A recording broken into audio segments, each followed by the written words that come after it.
আগামীকাল দ্বিতীয় দফা নির্বাচন, তার আগে অব্যাহত ধরপাকড়, বালিতে গ্রেফতার বুথ সভাপতি সহ একাধিক তৃণমূল কর্মী, কেন্দ্রীয় বাহিনী এবং হাওড়া সিটি পুলিশের হাতে গ্রেফতার। প্রতিবাদে বেলুর থানার সামনে বিক্ষোভ কৈলাস মিশ্রের।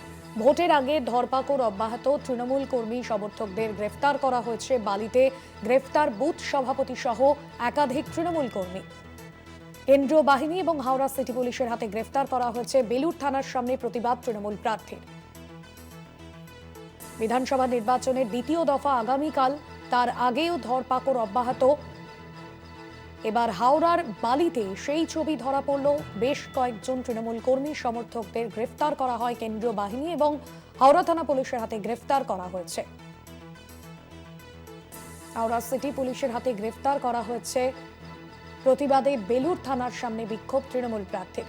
জগন্নাথ সামন্ত রয়েছেন ফোন লাইনে। জগন্নাথ, এখনো পর্যন্ত বিষয়টা কি স্পষ্ট হয়েছে, ঠিক কি কারণে গ্রেফতার করা হয় গতকাল তাদের?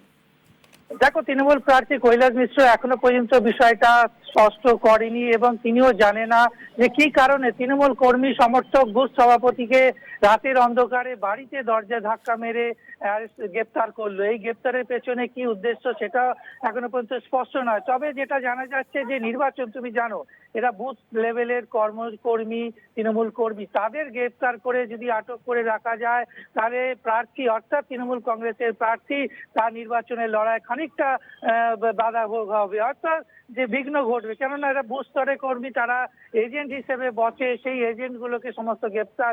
তবে যেটা সূত্রে জানা যাচ্ছে যে তাদের পুরনো কোনো কেস রয়েছে এবং এখানে শুভেন্দু অধিকারী, তিনি একটা রোড শো করেছিলেন, তাকে বিক্ষোভ দেখানো হয়েছিল, জয় বাংলা স্লোগান করা হয়েছিল, তার প্রতিফলন কিনা সেটাও খতিয়ে দেখছে। তবে হাওড়া সিটি পুলিশ এবং কেন্দ্রীয় বাহিনী মিলে রাতের অন্ধকারে একেবারে কোনো নোটিশ ছাড়াই, এফআইআর কপি ছাড়াই তাদের বাড়ি থেকে বের করে এনে বিভিন্ন থানায় নিয়ে যাওয়া হয়। বালি থানা, বেলুর এবং বালি পাঁচগড়া থানা তাদের রাখা হয়। ইতিমধ্যে তুমি জানো যে প্রার্থী, তৃণমূল কংগ্রেসের প্রার্থী কৈলাস মিশ্র বেলুর থানার সামনে সারা রাত ধরে বিক্ষোভ দেখায়। যতক্ষণ না তাদের ছাড়া হবে, তাদের সঠিক তথ্য দেওয়া হবে, ততক্ষণ তিনি বিক্ষোভ চালাবে। তবে অবশেষে বিক্ষোভ উঠলেও তারা এখনো পর্যন্ত স্পষ্ট নয় যে কি কারণে এই তৃণমূল কর্মী বুথ সভাপতিদের গ্রেপ্তার করা হয়েছে এবং বাড়িতে তাদের যারা মহিলারা ছিল, মহিলা পুলিশ ছাড়াই যেভাবে নিয়ে, তুমি আরেকটি চিত্র দেখতে পাবে, যেটা যে প্রার্থীকে, অর্থাৎ প্রার্থীর সঙ্গে পুলিশের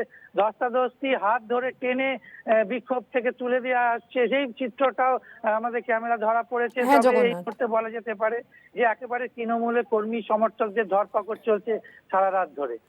একদমই, ধন্যবাদ জগন্নাথ।